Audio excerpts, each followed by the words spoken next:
Hi, this is Little Dwarf playing games while rambling incoherently into a microphone. Why? Well, just because I can.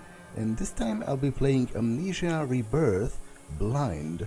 Now I have recently played and finished Amnesia The Dark Descent and Amnesia A Machine for Pigs for the first time, and I wasn't overly impressed with either of those games, but so I don't really have high expectations of Rebirth, but I bought it all as a part of a GOG bundle on sale, so I might as well wrap it up.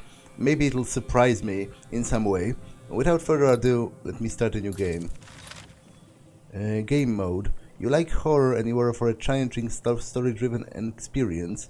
Darkness and monsters increase your fear, causing long-term repercussions. This is the experience as originally intended. Adventure. You like exploration and puzzle solving, but don't want to deal with horror. You never have to worry about monsters, and you are safe even in darkness.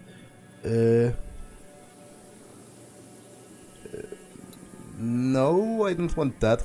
I do definitely want to play the game the way the developers intended. So let's start with the original mode.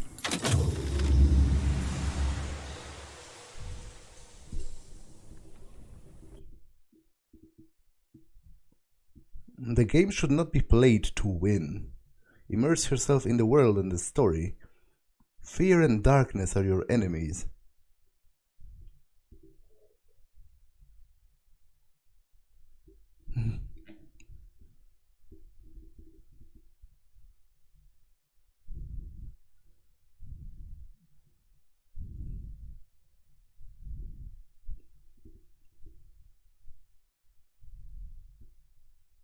There is a moment when you realize what the pain has made of you. In hiding, curled in on yourself, unable to show the world your face. Acting on instinct, lashing out, even at those closest to you. Time has passed, and time is a thief. It has stolen your memories. The agony has faded, but so has every precious moment of joy.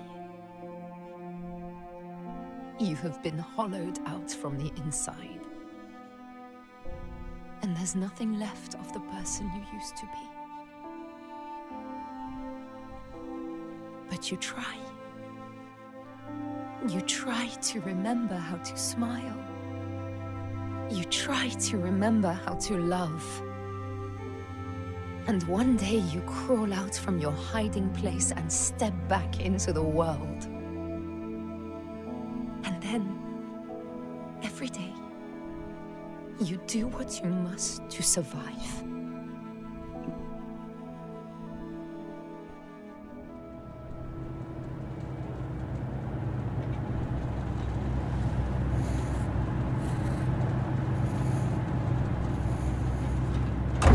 What was that?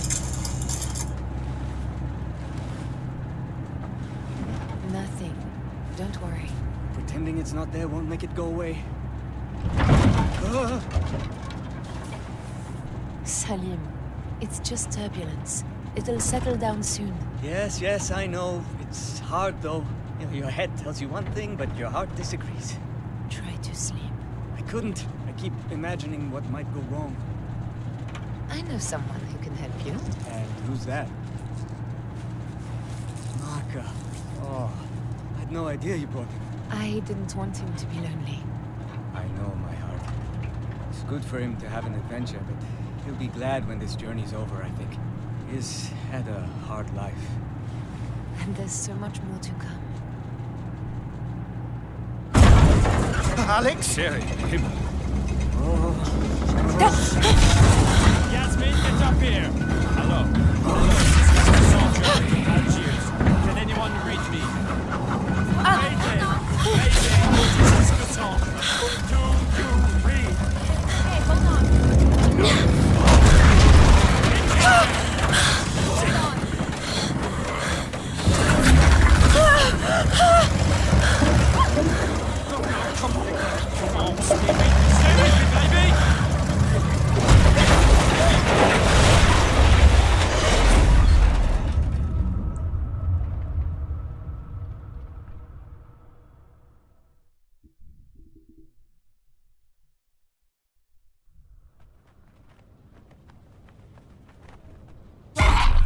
Don't forget. Don't lose it. No. No, come on. Need to find him. He must understand. Don't forget. It's her. It's all because of her. Focus! I am Tasi. I am still Tasi. What? Where?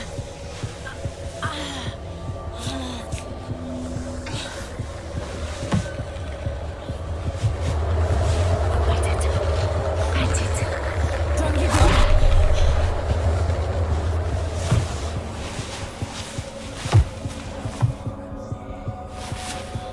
You can make it.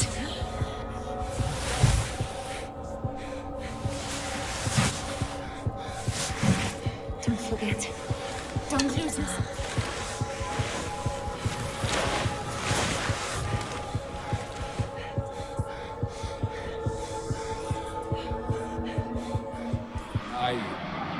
I have laudanum. It will help, but you must try to keep calm, or it will get worse. Do not allow yourself anger. Do not allow yourself to fear. You understand me, Tasi?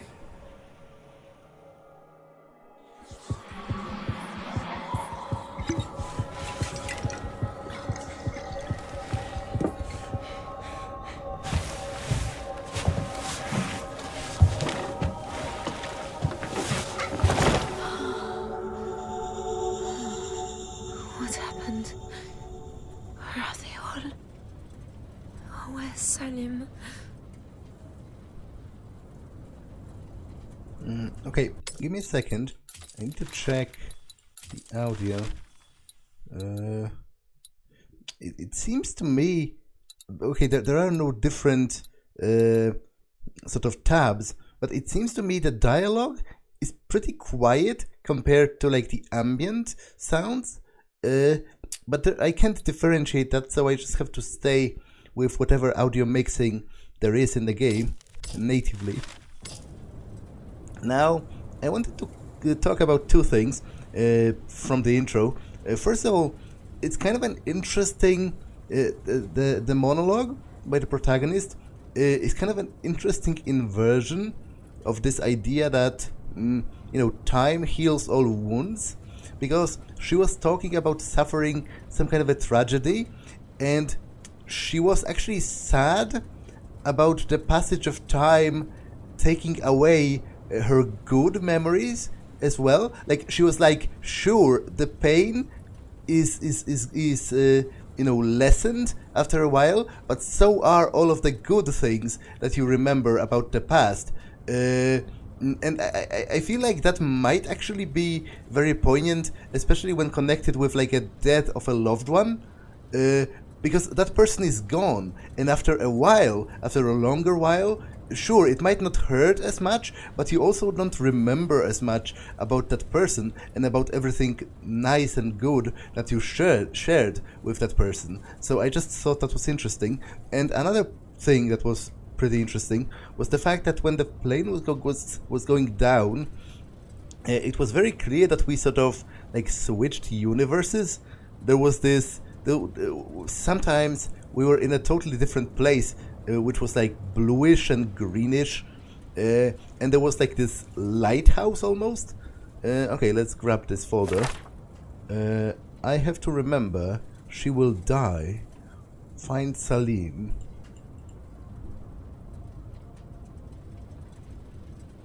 Reminders and memories. I have laudanum. It will help, but you must try to keep calm. Okay, I did view that already, and this is... Wait, what? Ah, okay, this is the ones I have not unlocked yet, and I guess this is the monologue from the very beginning, so there's no point in getting back. Though there are sketches of the crew, which might be sort of important. So there's Alex Sterling, expedition sponsor, Richard Fairchild, Sterling's assistant. So I guess those would be those two. Henry Hank Mitchell, expedition leader. This guy probably. Rachel Holt, Hank's assistant. Over here. Dr. Anton Mertier, expedition medic. This guy. Leon De Vries, mining supervisor. Malik Tambura, first rifle. Okay, so are we... what kind of expedition are we? Because we have like armed protection, which I don't think would be very common for like typical archaeologists. Jonathan Weber. Wait.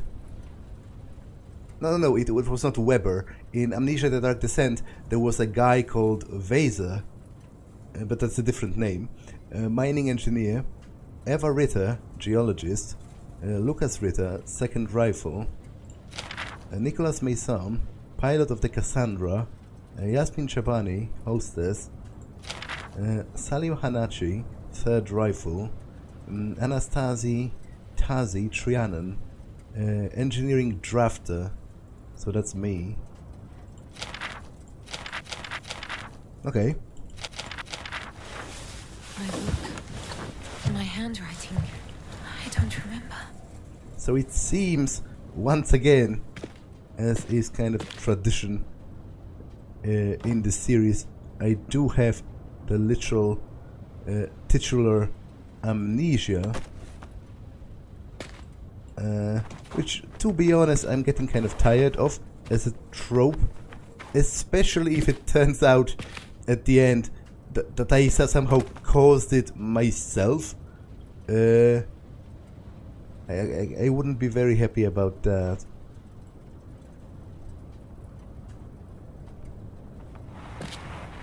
Is that cement? Personal oh, no, that's okay, that makes much more sense. That's like a like a life vest, but it's like I thought it was cement because of the shape and because of how slowly it moves, which must signify it's pretty heavy, which would, I think, be pretty weird for a life vest. But it's a personal flotation device, adult size, which makes much more sense compared to just storing a bag of cement on the plane. Mrs.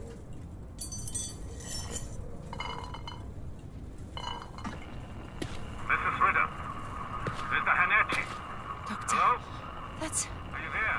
the doctor. I'm here.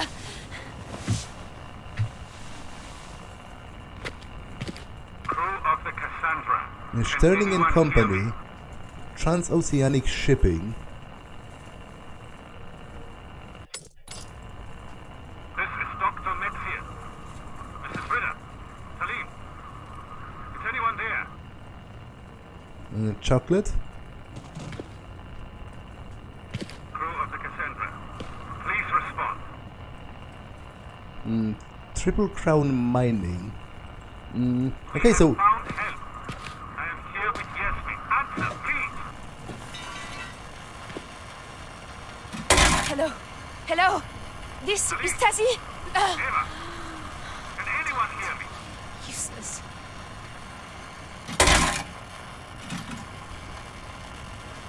Cassandra, this is Anton Metzia. Please, say something.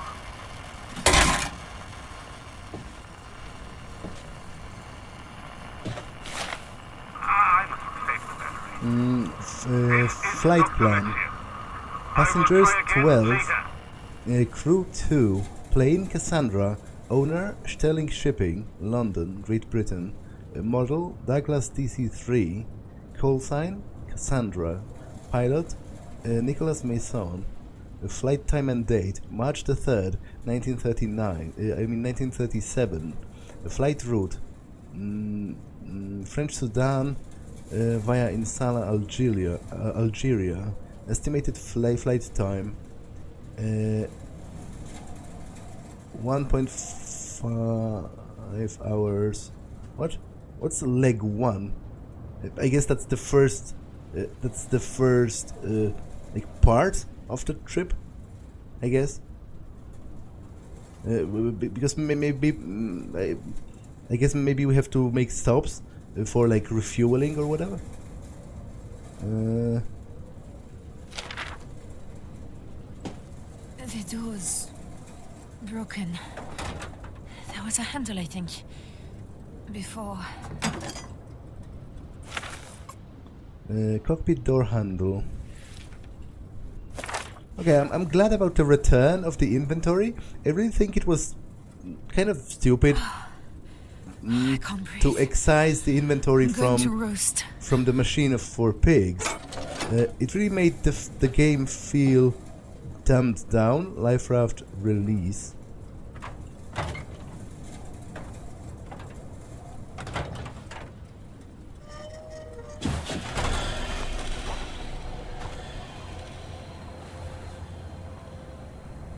What is it? What is it that I... Mother Mary. What is it that I have on my hand? Help! For God's sake, help me! I remember people were hurt in the crash. I was here, I think. Where did they go? Where's Salim? Like, it almost looks as if she has a sundial watch. It's all right, my friend. We'll get you out. A sundial watch on her arm. But obviously that would make no sense whatsoever. I presume it's some kind of an ornament. It's like a bracelet, you know, that's decorative. Leon, Jonathan, give us a hand here. Okay, let's have a look around the crash site.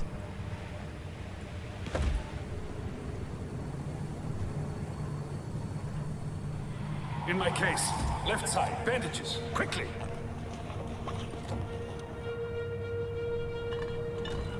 Okay, that's like a telescope, I guess.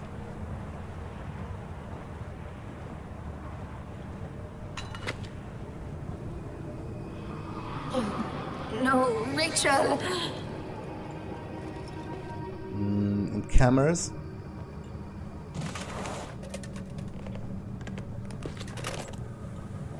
Papers, which I can't read. Christ and his little angels. We are fucked here.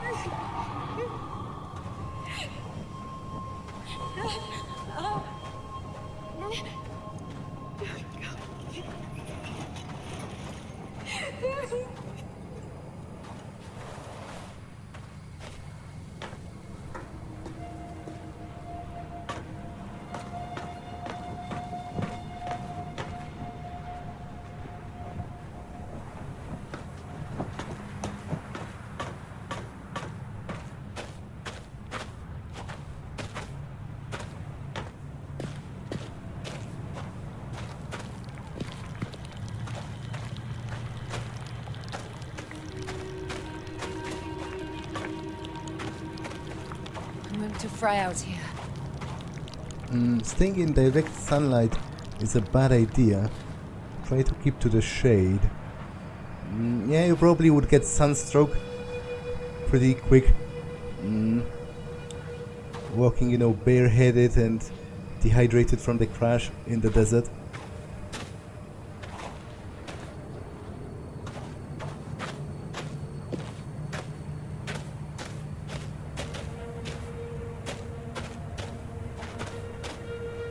Okay, so it's pretty clear from the construction of the place that I'm not supposed to go this way,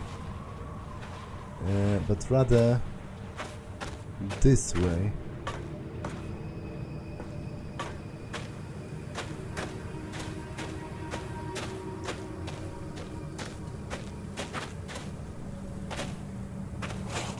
So let's do that then.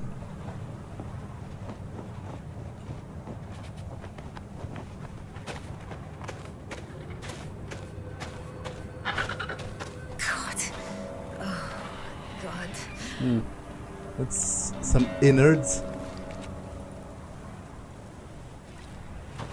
And graves, I guess.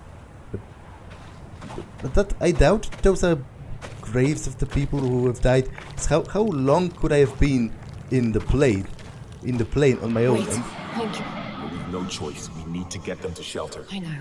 It's Salim. He's hurt. You know what he's like. Let's get him down there, then you and I can sit on him while the doc takes a look. Don't worry. The caves aren't far.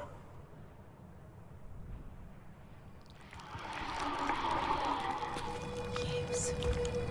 Caves.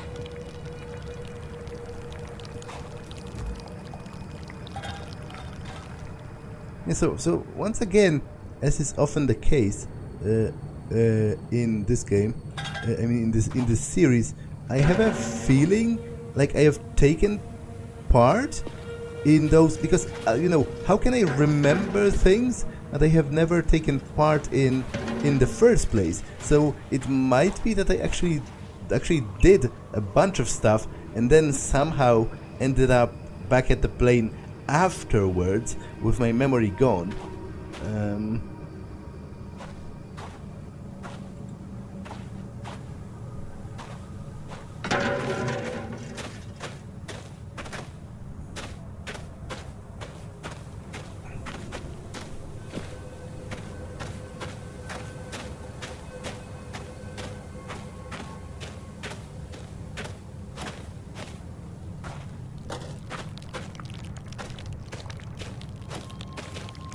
Salim! Salim, are you there? Cat tongues. What is that? Like, what physically is that? Is that like sweets, or like it seems too big for a box of chocolates. That would be an enormous box of chocolates.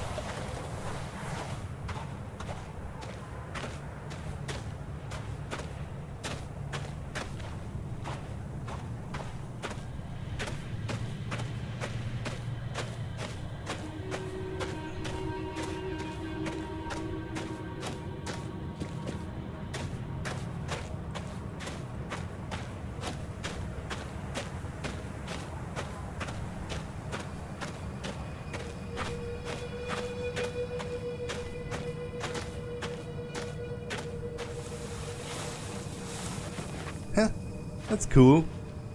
How they added an animation for sliding on the dunes if you want to climb them at too steep of an angle.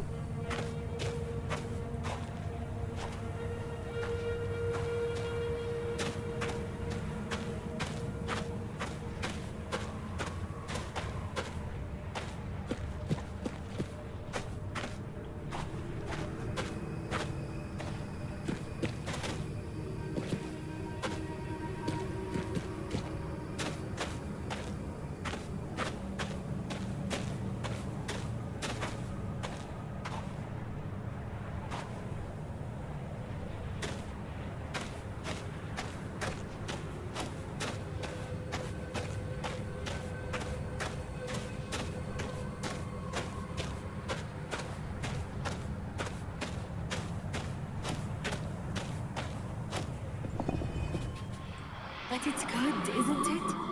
People have been here. So, we'll be shot with salt instead of dying of thirst. I agree. Leon. What? No point getting your hopes up. We're in this shit. Yeah, so it's very much as if I've been here before. Because how can I recall things that I have not taken part in? And the memory very clearly depicted this stash specifically with like the symbols on the rock.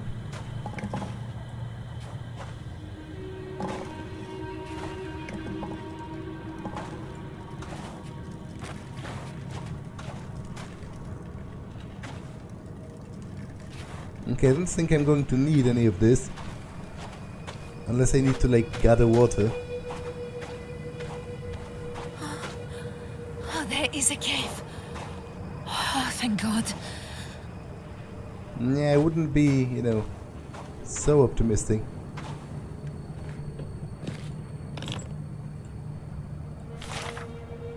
Dearest Susan, dearest Alfie, the stories don't do this place justice. It is amazing. You've never seen anywhere as busy as the market in Algiers. The smells, the flavours, the colours, and oh, the noise. I may have picked you both up a little something. You never know your luck. All my love, always. Dad.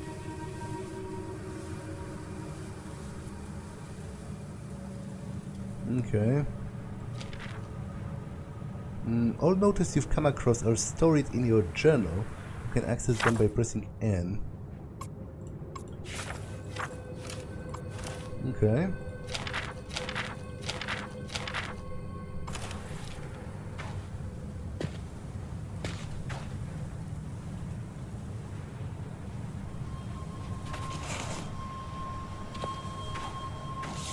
Well, that on the other hand is a box of chocolate, which it says so on the box.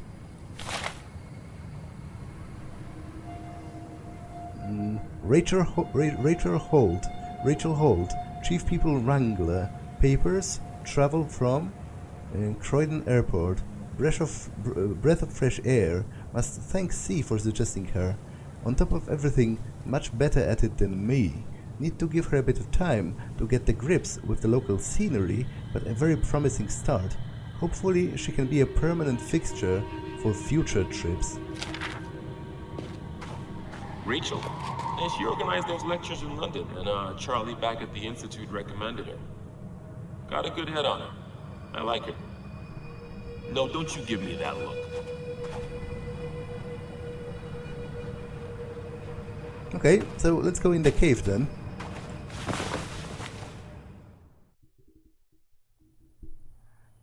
Oh, Tasi, look at the hands. Such tiny, perfect fingers. Hello. Hello, my little one. So do we have children together? Or, like, because, to be honest, like, that might be mightily judgmental of me, but I am, and I guess it is, but I'm seriously weirded out by the prospect of a grown man using a plush toy for comfort in stressful situations. Like, I don't know, you know, I know that's kind of mean of me to say, but I'm sorry, I just can't help it. I recognize, for example, like the relaxing sort of properties of squeezing something that's plush, or like a stress ball, but I feel weird with the prospect of a grown person being specifically attached to a toy with a name. So, you know, that's kind of weird. But, you know.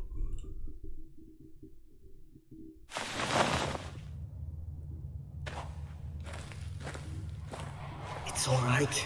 I can manage. Come on. Not far now. Although, actually... Hello? Is anyone there? Actually... Salim! Let me retract what I just said, because there is a specific instance in which I think it works, kind of narratively as well as emotionally, because if he had a kid, and like that kid died or something, then I can understand, and like if that was that kid's favorite toy with its own name and all that, then I can understand holding on to that as a reminder of your lost child. That's actually kind of touching in that regard. So, you know, the verdict is still out on that. Let's give him the benefit of the doubt for now.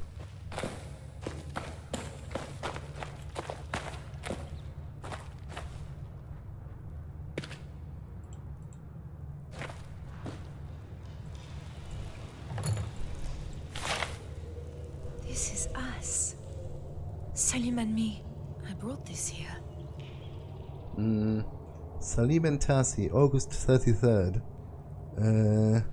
Love transcends law.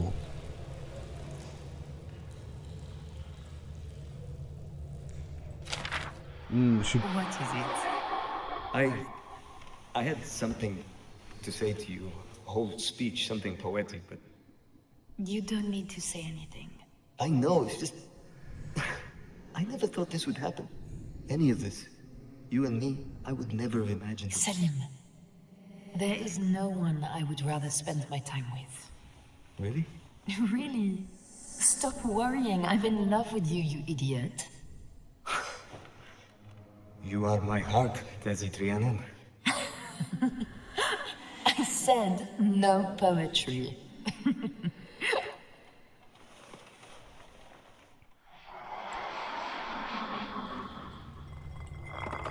She said she was here already, which, you know, as I said, would make sense if she remembers the things that happened. Hold him more tightly, or the stitching will tear. I'm sorry. I will be still.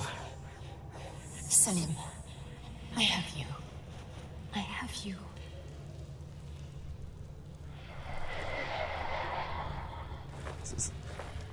So that was me, right? The voice. It's telling him I have him. Although, maybe not. I do have a rather strong accent.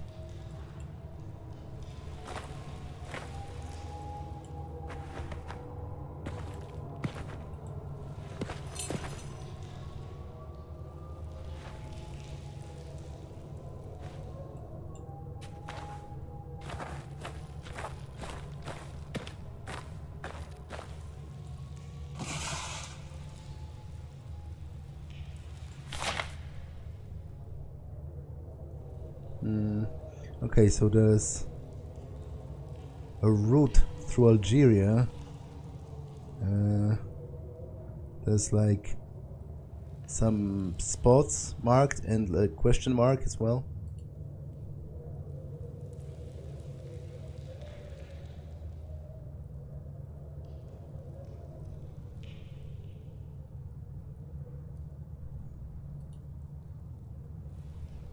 Okay.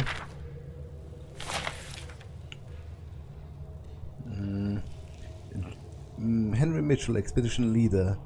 I guess accounted for. Rachel Holt, assistant to Mr. Mitchell, scratched out. Okay, so two of them are scratched out, which would coincide with the two graves that they found by the plane. So maybe actually enough time has passed that they did bury them. Although maybe that was the first thing they did. Although, to be honest, like, I know again that sounds probably a little callous, but I think in a survival situation, like in an immediate aftermath of a survival situation, that's kind of a poor usage of your strength.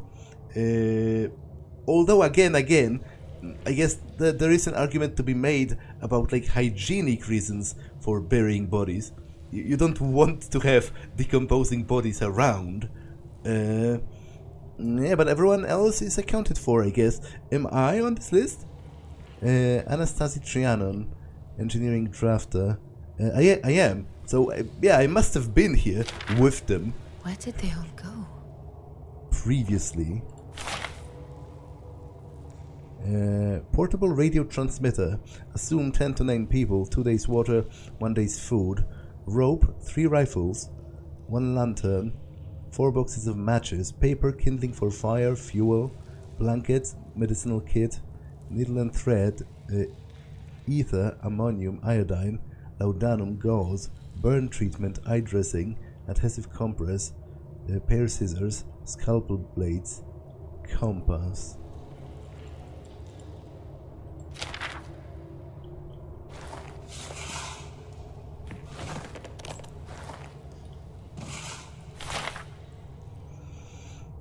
Tasi Trianon, which is me. Engineering drafter, papers not needed, French national. Also papers for travel into the French colonies, I guess. That was already kind of mentioned in one of the previous Amnesia games, where they needed papers, like British papers, to travel to one of the British colonies somewhere. Okay, so Tasi, I really don't know how to best handle this. Sure, she'll cope in the field. This is not a difficult trip. We've been on much worse. But the last year has been hell for her. That call from Paris. She sounded so broken. Guess all I can do is look out for her, try to keep her busy. Need to prod Malik and Rachel to do the same. She's got Salim here too, which will help.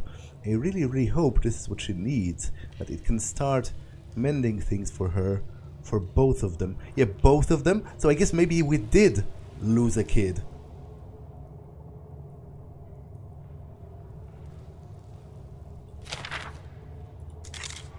Hey, I promise I won't bring this up again, but I know this won't be easy on you. First time out again, you know? So, if you want a break, you want to get away from people, any of that, just say whatever you need. Oh no. Okay, there are bodies.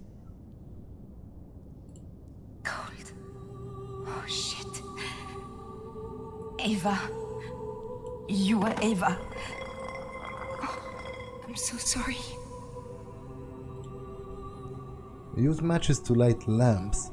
First equip it with R, then interact with the lamp. Matches can be used to light up dark areas and light torches or other lights by interacting with them. Okay, I am going to do it because it's going to run out soon. Oh, that's actually pretty cool. I like the version of the mechanic in this where you've got a match and it actually burns out in real time, and you can light as many candles as you want within that time frame. I like that. Did she poison herself? I guess maybe this will tell me. Salim, I'm sorry. Without Lucas, I cannot bear it.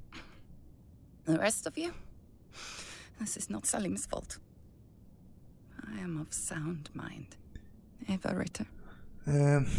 Yeah, so I guess she did kill herself. Like, she probably overdosed on laudanum or something. She has like streaks of like, I think, vomit on her mouth as well.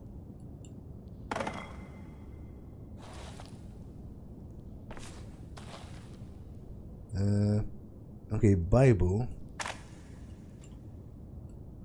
which is a pretty prominent book in the Amnesia games, but I guess that's because it's a pretty prominent book in real life. It's actually like the most printed book ever.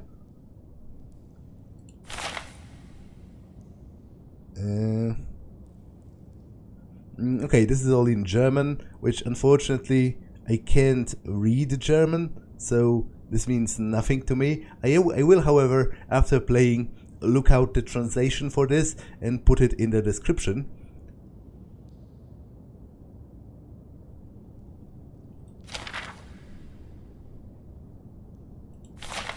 I know him. Lucas, I think. Yeah, so that's his grave.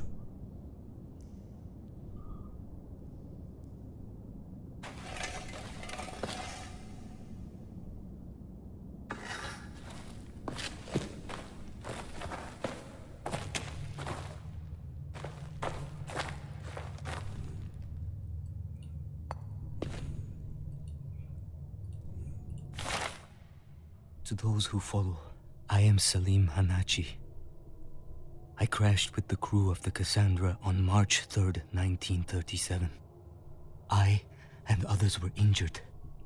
We stayed while the rest of the crew went for help. My companions are dead now, and the radio is broken. I cannot wait alone. There is some sort of creature here. I must go after the crew as best I can. They followed the path through the mountain.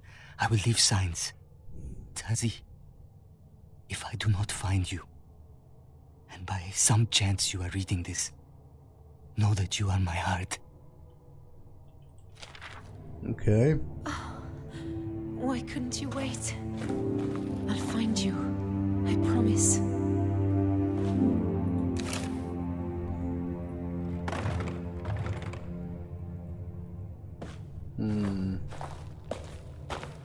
So I assume this way is the way to proceed. So let's explore the side chambers.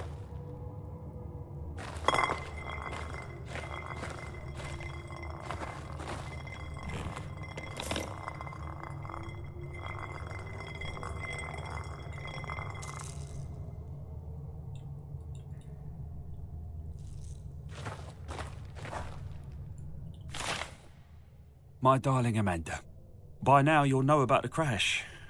And you'll know that our situation is a bit sticky. We're off for a walk through the desert to see if we can find a radio or a village or some other sort of help. Everyone's putting a brave face on it. But no one really knows what's going to happen. So maybe this is it. Maybe this is the last you'll hear. If it is, I'm sorry, my love. I suppose it's my fault for wanting a big adventure. I should have stayed home after all. Please tell them both that I love them. Tell Susan that she's the best girl in the world. And tell Alfie to look after his sister. Oh, now I'm sitting here with tears in my eyes and my hands are trembling and I just don't know what to write. I don't know how to say goodbye. I can't believe this is goodbye. I love you, my darling girl. I know in my heart we'll see each other again. Even if it's not in this life. You're Jonathan. To be honest, of course, take everything I say with like a huge grain of salt, because saying things like that about a survival situation while sitting at a computer, in a heated room in Central Europe in the 21st century is like the epitome of sort of like an armchair diagnosis kind of situation, but it's probably not the best approach to assume that you're all going to die, because if you assume that from the very start, it's actually going to lower your chances of survival.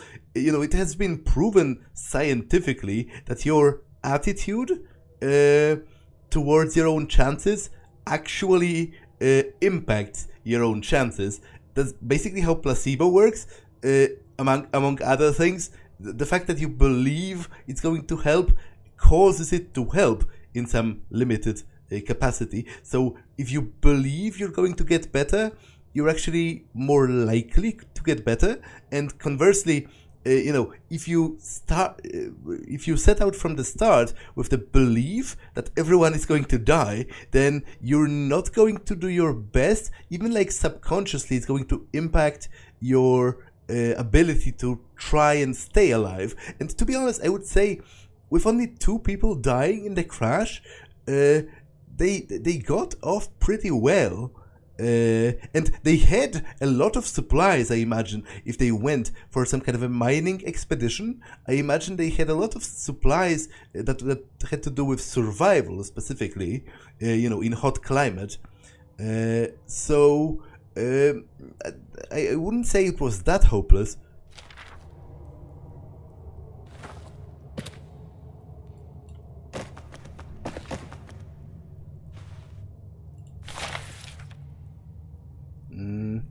Yasmin Chabani, Sterling Company, identification card, date 12th of January 1937. What a beautiful girl. Is that your daughter? Yes. My father keeps nagging me for grandchildren. Did you leave her in Paris? Yes. Is she with her Yasmin, I'd like to check the Sadiola samples are packed up. Give me a hand. Of course, Mr. Mitchell. Sorry, Hank.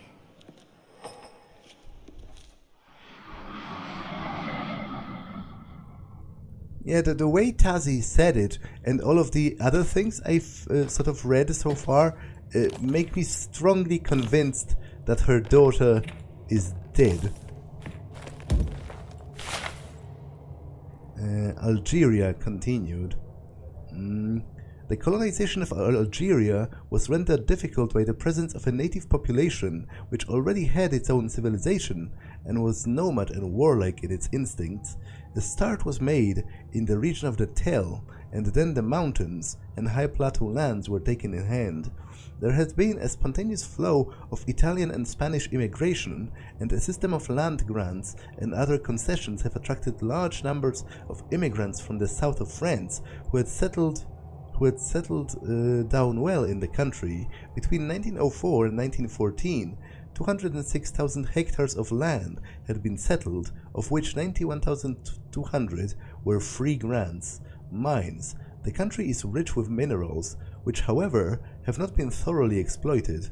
The chief mineral resource is iron, the exports of which in 1920 amounted to 1,114,438 tons, valued at 33,869,000 francs.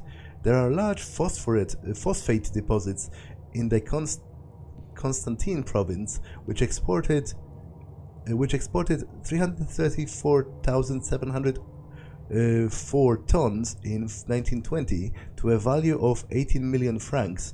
There are also copper, zinc, lead, and antimony mines. Coal deposits were discovered during the war, and the work of the British and American prospectors in the Oran indicates the possibility of an existence of oil fields of some size. That's from the Encyclopedia Britannica.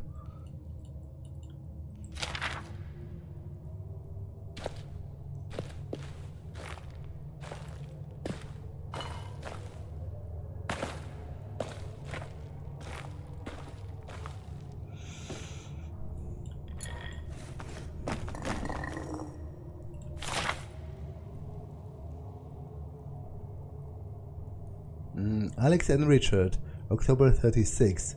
Thought you should have this. It captures you both so well.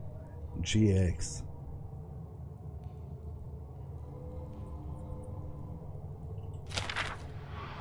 But I can't. I won't stay here. There's something in the tunnels, I swear it. You won't be staying. You'll be with us, and I'll take care of you. Come here.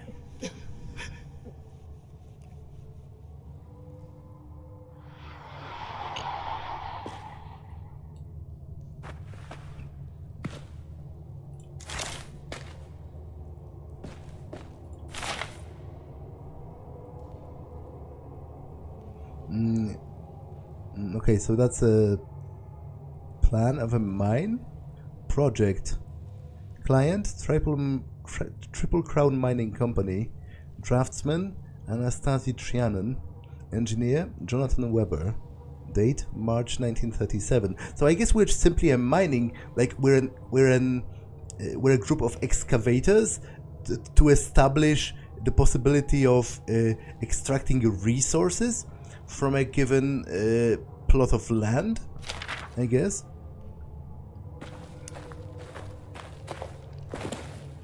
Okay, I think I'm ready to continue. I've taken a look at everything here.